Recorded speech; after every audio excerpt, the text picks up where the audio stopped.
Rồi nếu nhà có nuôi chó mèo gì đó anh Tư cho ăn giùm. Thế thôi. Rất là an toàn quý vị, cũng không có trộm cướp gì.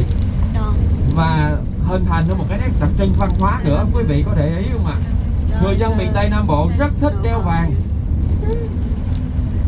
Dạ, rất thích đeo vàng. Dạ, một bộ vòng siêu ven là họ đeo mấy chục chiếc luôn, đeo hết cái tay. Hoặc là có cái gì là đeo lên trên người hết. Dạ, vật bất ly thân người đâu của đó.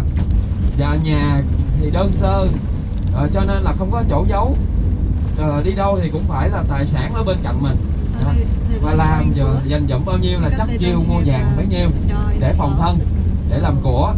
Cho nên là nó thể hiện gì? Điều thứ nhất là muốn bảo quản tài sản của mình. Cái điều thứ hai là cũng muốn thể hiện cái điều kiện sống của mình nó tương đối tốt. Chứ không phải là khoe khoang không đâu quý vị. Tại vì bây giờ nhà tranh vách lá mà bây giờ có vàng mà để trong nhà thì thôi rồi xong. Một ngày nào đó không cánh mà bay, họ cũng lo sợ cái tài sản dành dụm cả đời mình mà. Cho nên là đi đâu cũng mang theo hết. Vật bất ly thân người đâu của đó. Vàng là cách tốt nhất. Đấy, mua được bán được biết đâu có lời nữa. Đấy.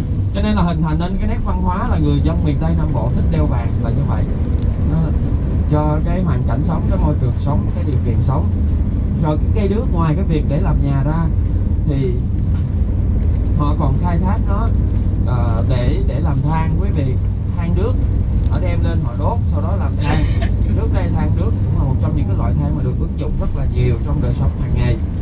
Sau này khi mà cái cây đước người ta nhận thấy rằng cái tính chất gỗ của nó là gỗ thịt, nó không phải là gỗ sớ giống như cây tre, cây dừa.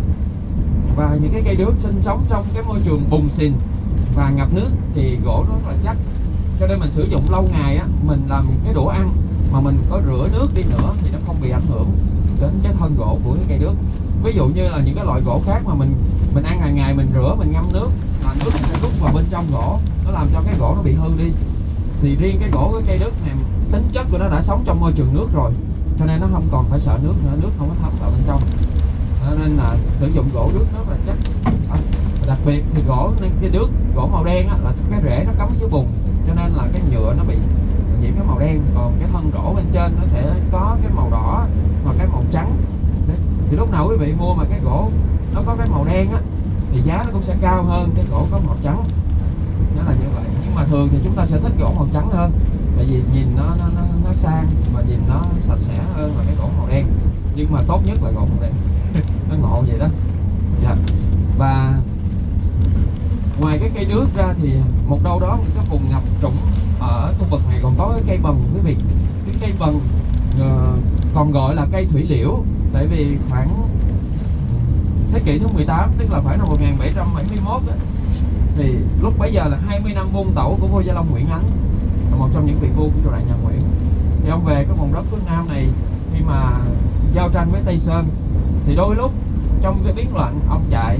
Thì khi trốn chạy như vậy thì quý vị là ông đến những cái vùng xa xôi thì ông hết lương thực, cạn kiệt, được người dân mời ăn một cái món của miền Tây Nam Bộ, đó chính là cái trái bần chấm với lại mắm. Và ông ăn xong ông ngon quá, ông hỏi cái quả đó là quả gì thì người dân mới ra ngoài bờ sông chỉ cho ông đó là cây bần. Ông nói sau khi mà ông lên ngôi năm 1803 801 đến 883 thì ông mới nhớ lại trong 20 năm buôn tẩu của mình, những gì ông đã trải qua thì ông đều ban chữ, ban sách không. Chứ vì vậy cho nên là cái cây bần này ông nghe nó không hay, ông đặt tên nó là thủy liễu. Dạ. Tên của cây bần nó còn cái tên khác là thủy liễu. Thì cái trái bần khi mà nó ra nó có vị chua, tôi dùng để nấu canh chua. Cái canh chua bần là xuất sắc của miền Tây Nam Bộ. Canh chua bần mà nấu với cá bông lao thì tuyệt vời vô cùng luôn. Còn cái rễ, cái thân của cái cây bần á thì người ta dùng để là quý vị thấy là cái nút rượu vang không ạ? Cái nút để đóng rượu vang đấy, với lại cái đế của quả cầu lông, đó chính là thân của cái cây bần. Tại vì cái cây bần này có cái tính chất là nó có cái độ xốp và giãn nở, cho nên khi đóng nút rượu vang thì cái bần này nó nở, khi nó tiếp xúc với rượu nó sẽ ngăn lại không cho không khí vào bên trong để làm hư cái rượu của mình. Cho nên là khi bảo quản rượu vang, quý vị mà cứ dựng đứng cái chai rượu vang lên là không tốt. Bảo quản rượu vang là quý vị phải để cái chai rượu vang nó nằm để cho cái rượu nó tiếp xúc với cái nút bần. Cái nút bần nó nở ra thì không khí nó không lọt vào bên trong được và rượu nó sẽ không bị chua. để lâu nó càng ngon. Cái đế cầu lông cũng vậy, nó có độ xốp, cho nên khi đánh thì cái vợt nó tác động vào cái đế của cầu xốp nó được nhẹ, nhưng mà khi tác động vào là do gỗ nó chắc, cho nên nó không bị vỡ, ít vỡ, nên người ta làm ứng dụng vào cái đế cầu lông của cái cây vợt. Và con miền Tây Nam Bộ có một cái câu về ví von vui rằng là nước chảy cật bần rung lẫy bẫy, dạ, gió thổi giấy mít dãy tê tê. Ở đây quý vị đã từng ăn giấy mít bao giờ chưa? Dạ, giấy mít đó chính là cái quả mít non. Dạ, cái quả mít non, khi mà cái mít nó qua, người ta, bà con miền Tây gọi là giấy mít. Dạ, chắc có lẽ là mượn hình ảnh nó giống như em nói ngày đầu, nhìn thấy cái gì sẽ đặt cái đó. Đó, rồi bà con miền Tây là gọi là giấy mít.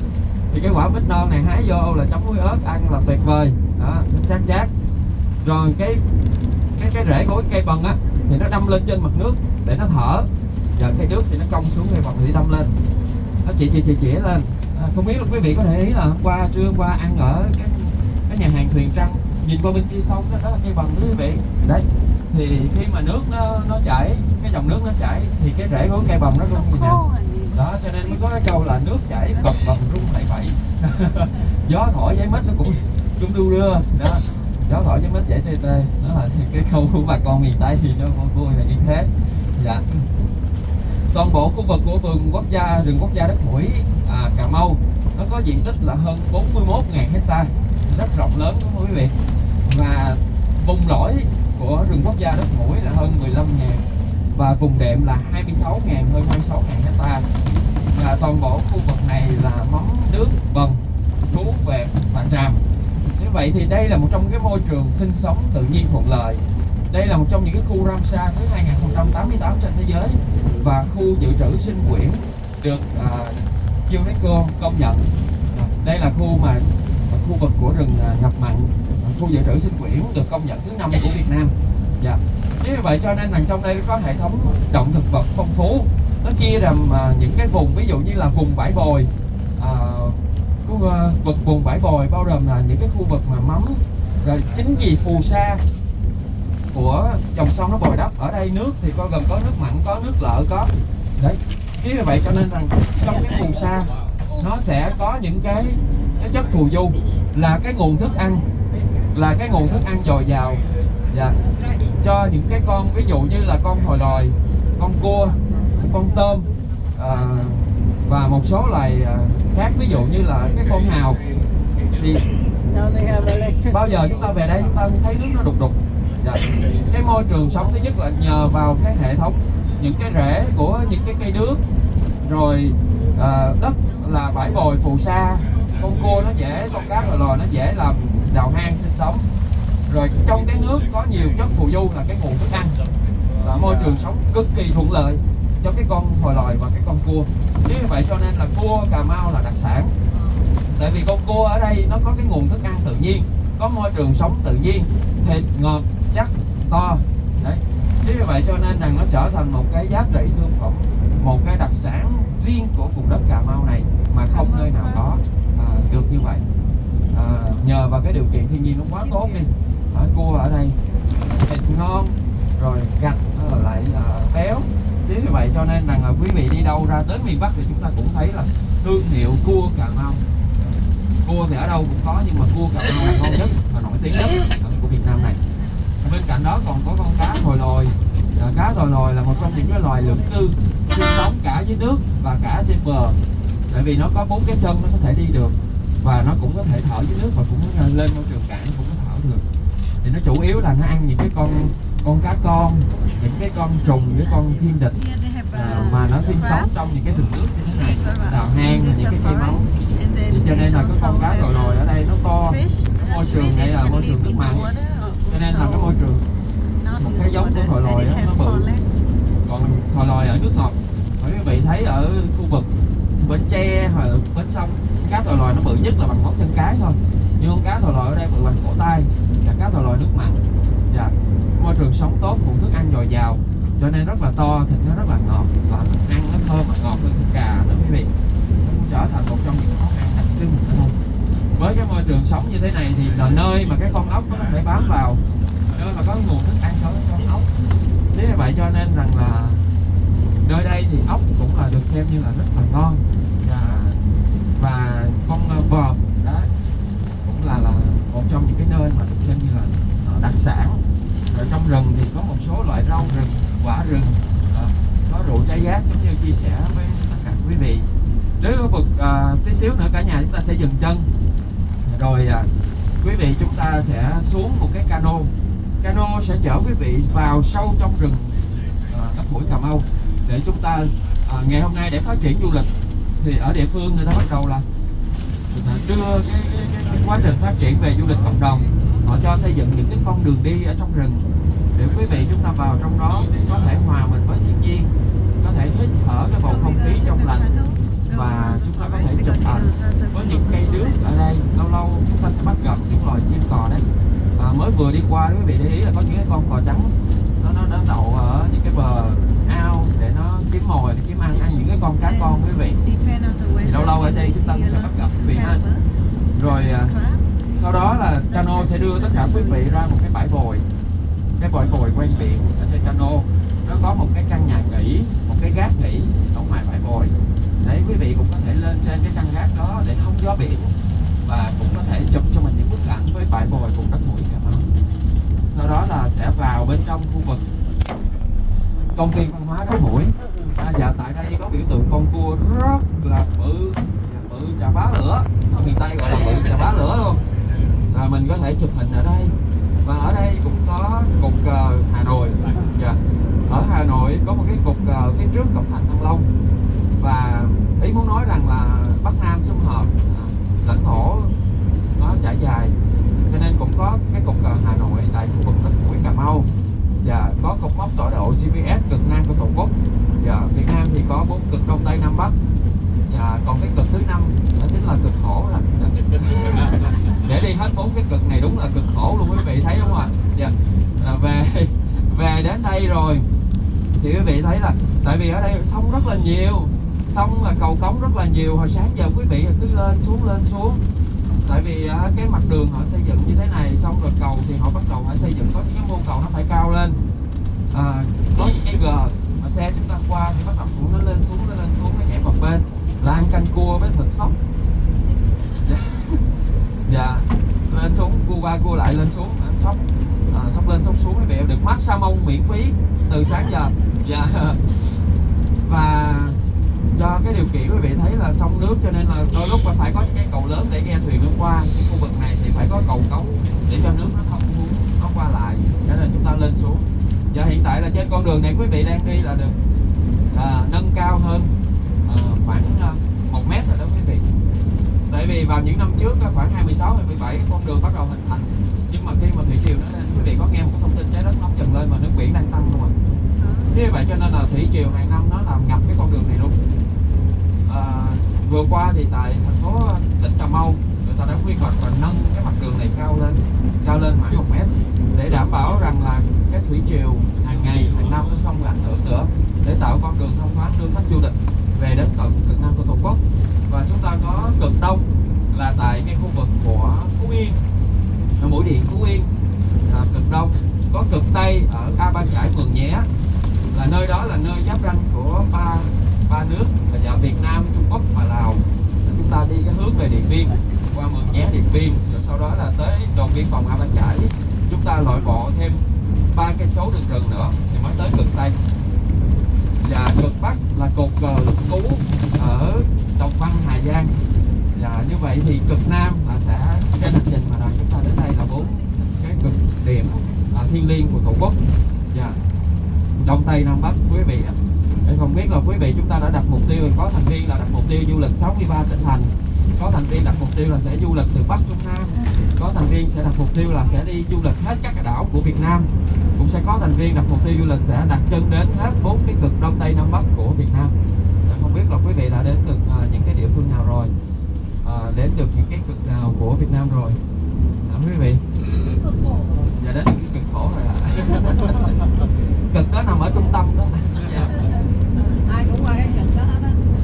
Ê Vũ ơi, sao người ta nói là Dạ, có chị em là đã đặt mục tiêu là đến hết tất cả những cái địa điểm mà có in trên tờ tiền Việt Nam. Dạ.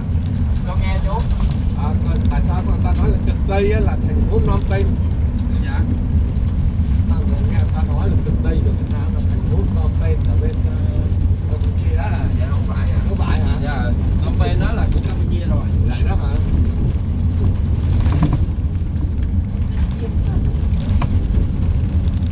Tây Nguyên. Dạ, như thế này quý vị, triều đại nào cũng vậy. Trong những cuộc chiến tranh thì luôn luôn lúc nào có kẻ thắng người thua, và người thắng biết nên lịch sử. Cho nên là quân đội nào cũng vậy, đúng không ạ? Dù có Napoleon hay là thành Cát Sơn Hãn đi nữa thì cái vấn đề mà mở rộng lãnh thổ hay là thu hẹp lãnh thổ, đó là cái điều tất yếu, cái nhu cầu phát triển của một xã hội, của một vương triều. Và Việt Nam chúng ta trước đây cũng đã trải qua rất là nhiều vương triều, và lãnh thổ Việt Nam chúng ta cũng đã thay đổi rất là nhiều. Cũng có tương truyền rằng cái khu vực Quảng Tây trước đây cũng là của Bắc Việt và cũng là của thời kỳ Văn Lang Âu Lạc, nhưng mà do cái yếu tố của lịch sử nó thay đổi thì chúng ta hãy để cho lịch sử nó ngủ yên. Và chúng ta trân trọng những giá trị của lịch sử để phát triển cho hiện đại. Đấy, cho nên là quý vị nhớ năm 1832 thì Việt Nam có được cái lãnh thổ hình chữ S như ngày hôm nay, và chúng ta tự hào là rừng vàng biển bạc rất phì nhiêu. Bên đó là khu vực của Biển Đông, quý vị bên trái thì đi thẳng nhìn ra đó là biển rồi đấy. Mình đang đi trên cái trục đường là giáp biển. Dạ. Và quý vị có biết không, mỗi năm trước là đất mũi Cà Mau nó sẽ dài ra được khoảng 30 cây số bãi bồi. Dạ, bãi bồi nha. 30 cây số bãi bồi và mỗi năm. Nhưng từ năm 2010 đến 2012 thì dòng thủy triều nó bị thay đổi. Dạ, đất mũi Cà Mau nó không còn bồi nữa mà nó bị lở. Dạ, nó đang bị lở dần khi nước biển tăng lên, dâng cao và dòng thủy triều thay đổi. Chính như vậy cho nên rằng là tại sao dòng thủy triều nó thay đổi, nó cũng bị ảnh hưởng một phần. Trước đây phù sa bồi lắng cho đất mũi Cà Mau là nhờ hệ thống sông Mekong nó thải ra. Nhưng mà bây giờ hệ thống sông Mekong á, thượng nguồn bị chặn làm thủy điện rồi.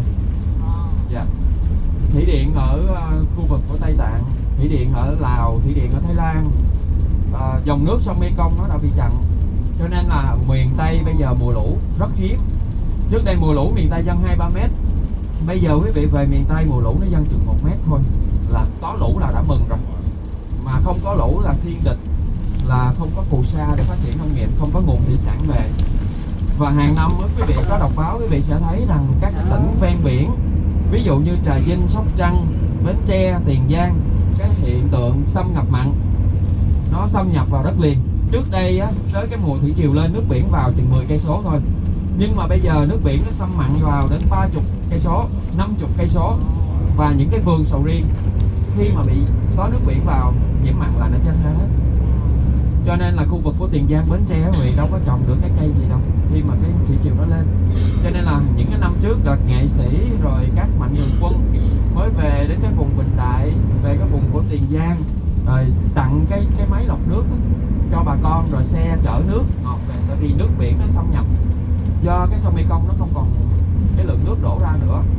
Khi mà cái phù sa nó không ra biển theo dòng chảy về bồi lắng tại đất củi thì dĩ nhiên nước nó sẽ cuốn trôi những hạt phù du, những hạt phù sa ở đây theo dòng chảy, nó đâu bực bồi lắng nữa đâu, thì nó sẽ bị cuốn trôi.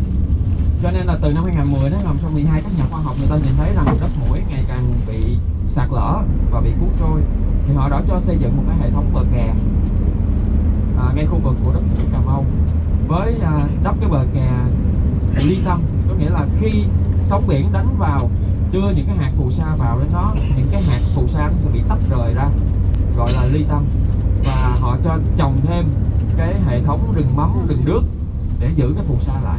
Cho nên là một tí xíu nữa quý vị mà về đến đó, quý vị chúng ta sẽ thấy được là có hệ thống bờ kè. Tại sao đất mũi có hệ thống bờ kè? Nó bao quanh luôn hàng mấy chục cây số của đất mũi Cà Mau để giữ đất, nếu không là sẽ bị làm sạt lở đi. Do dòng chảy nó bị thay đổi. Dạ. Và để đi tham quan thì quý vị ở đây là chủ yếu là chúng ta đi bộ, nhưng mà nếu như dạ dạ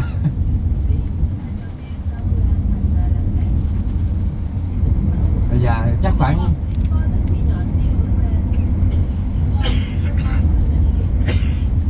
dạ yên tâm đi ạ. Lấn biển ở Việt Nam chúng ta không chỉ có Cà Mau đâu, mà Rạch Giá cũng là một trong những thành phố lấn biển. Ở ngay khu vực của Hạ Long thì cũng có một số khu vực người ta lấn biển để mở rộng mặt bằng để xây dựng. Nhưng lấn biển với một cái yếu tố đó chính là giữ gìn được cái môi trường tự nhiên, chứ không phải là lấn biển một cái cách là chúng ta cứ đổ đất xuống giả tràn sa cát. Quý vị, người ta xây dựng được cái môi trường tự nhiên. Thì môi trường tự nhiên như thế nào chứ quý vị sẽ thấy là cano sẽ đưa quý vị ra đến bãi bồi, nơi mà người ta bắt đầu chuẩn bị trồng những cái cây mắm, cây nước để xây dựng thêm những cái cánh rừng, hình thức là cây rừng để giữ biển, giữ đất, chứ không phải là chúng ta cứ đổ cát xuống là được. Dạ. Và để đi tham quan thì quý vị là đi trong khu vực của vườn quốc gia đất mũi, công viên đất mũi Cà Mau, thì chúng ta sẽ đi bộ. Nhưng mà nhận thấy rằng nếu mà quý vị không muốn đi bộ thì ở đây cũng có thêm cái dịch vụ, đó chính là xe điện toàn tuyến để chở cả quý vị đi qua những cái địa điểm. Cũng nếu mà đi bộ thì mỗi một địa điểm cách nhau từ 3 đến 400 mét, và chúng ta sẽ qua từng điểm thì quý vị chúng ta cũng sẽ đi hơn gần 2 cây số nếu cộng lại hết. Thì ở đây có cái xe điện và sẽ chở quý vị đến từng địa điểm, sau đó động chờ và chở chúng ta đi hết các cái địa điểm ở đây. Thì lúc nãy cháu có hỏi cái anh xe điện là vé xe điện hiện tại là 50.000 một người, 50.000 một người để chở đi hết các cái địa điểm ở đây. Xe sẽ chờ đến đó mình chơi tham quan xong chụp hình xong rồi lên xe đi tiếp qua điểm tiếp theo, là 50.000 một người. Như vậy thì các cái thành viên trong đoàn dịch vụ này không bao gồm trong chương trình tour của Viettravel. Để giới thiệu thêm để hỗ trợ nếu quý vị có nhu cầu. Như vậy thì thành viên nào chúng ta có nhu cầu đi xe điện thì tí xíu nữa cho con hay để con hỗ trợ xe điện cho tất cả quý vị. Còn thành viên nào đi bộ thì con sẽ dẫn đi bộ. Dạ, quý vị nhé. Dạ nắng cô. Ra ngoài khu vực bờ kè cũng sẽ có nắng, cũng có cây, cũng có khu vực mát, cũng có khu vực ngoài trời. Tại vì mình vào rừng mà. Dạ. Như vậy thì quy trình tham quan của quý đời chúng ta như thế này. Chốt lại cho tất cả quý vị để quý vị chúng ta có thể mường tượng và nắm được quy trình. Chúng ta sẽ đến với lại nhà hàng khu du lịch Hoàng Hôn. Tại đây quý vị sẽ lên cano sẽ đưa tất cả quý vị vào sâu ở bên trong rừng tràm, xin lỗi là rừng nước, rồi ra khu vực bãi bồi, cập vào cảng của công viên đất mũi Cà Mau. Tại đây sẽ đi bộ hoặc đi xe điện, hai sự lựa chọn cho tất cả quý vị để chúng ta qua các cái điểm. Thứ nhất đó chính là chúng ta đến với lại cột cờ Hà Nội, là cái cột cờ cao với 248 bậc thang để quý vị có thể ngắm nhìn vườn quốc gia đất mũi từ trên cao. Và chúng ta sẽ qua cái khu vực của đền thờ Lạc Long Quân, Âu Cơ, qua cái mũi tàu, cái biểu tượng mũi tàu, qua cái cột mốc tọa độ GPS cực nam của Tổ quốc, và đến với lại cột mốc kết thúc với con đường Trường Sơn hiện đại. Rồi chúng ta sẽ lên lại xe ô tô này, xe sẽ chạy thông từ quy luật Hoàng Hôn vào trong khu vực của đất mũi công viên, đón quý vị trở ra nhà hàng ăn trưa. Ăn trưa xong thì chúng ta tiếp tục quay trở lại con đường này để chúng ta về Bạc Liêu. Thì đó là toàn bộ quy trình tham quan của tất cả quý vị. Và về với khu vực của Cà Mau á, thì cũng có đặc sản của Cà Mau giống như giới thiệu với tất cả quý vị. Ngoài bữa ăn trưa của đoàn ở nhà hàng thì tại nhà hàng cũng có bán cua Cà Mau, bao gồm cua thịt và cua gạch. Đấy thì quý vị mà có nhu cầu thưởng thức thêm cua thì quý vị có thể tí nữa mình đến nhà hàng rồi quý vị cứ lựa chọn. Sau đó là nhà hàng sẽ chế biến khi quý vị tham quan xong quay trở ra lúc mà ăn trưa thì quý vị chúng ta cũng có thể sẵn bữa ăn trưa chúng ta thưởng thức thêm cái cua Cà Mau tùy theo nhu cầu của gia đình quý vị ha. Rồi ngoài cua ra thì cũng có một số loại cái thủy sản khác đặc sản của cái vùng đất Cà Mau, những cánh rừng Cà Mau này, thì quý vị đến đấy quý vị thích cái nào quý vị cứ order. Sau rồi khi mà trở ra đến nhà hàng thì quý vị chúng ta vừa ăn trưa vừa thưởng thức nhâm nhi vài ly rượu trái giá, rồi sau đó là lên xe ngủ một giấc rồi về đến Bạc Liêu rồi mình chơi tiếp.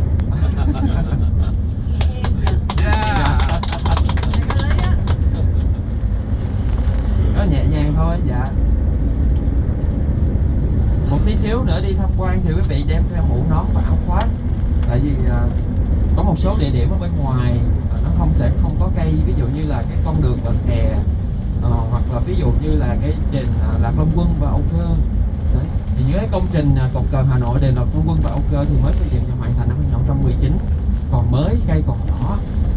chưa nhiều, cho nên là quý vị chúng ta có thể xứng kem chống nắng, có thể đem theo mũ nón áo khoác để tí xíu nữa chúng ta tìm được tham quan.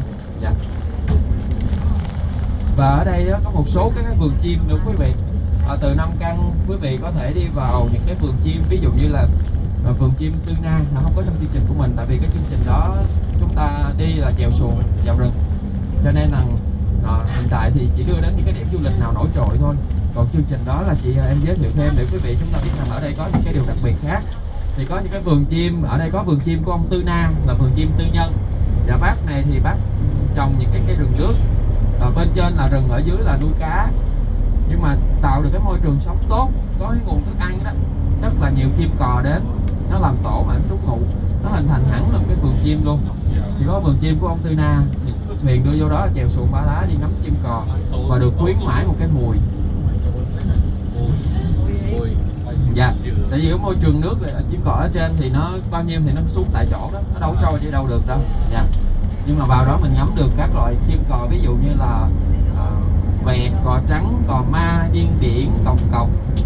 Dạ. Lâu lâu thì bắt gặp được 1-2 con rùa, con rắn nó bơi như mình. Nhưng mà mình vô đâu vô đó hả? Dạ không ạ. Dạ.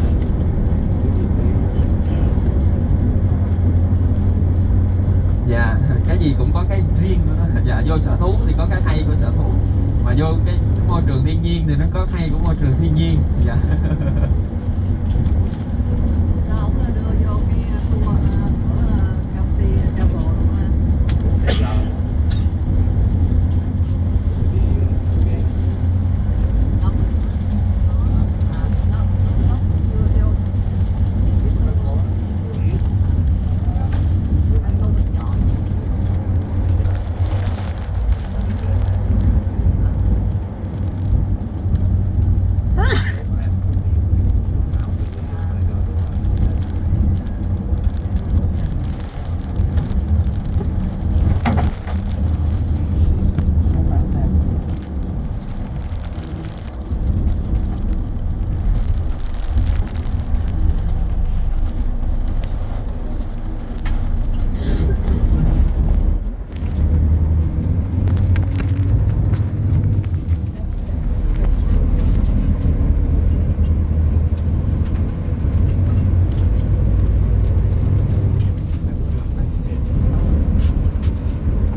and then we have to take the canoe to go in the forest because it's forest. Quý vị ơi, những gì cần thiết quan trọng vật bất ly thân người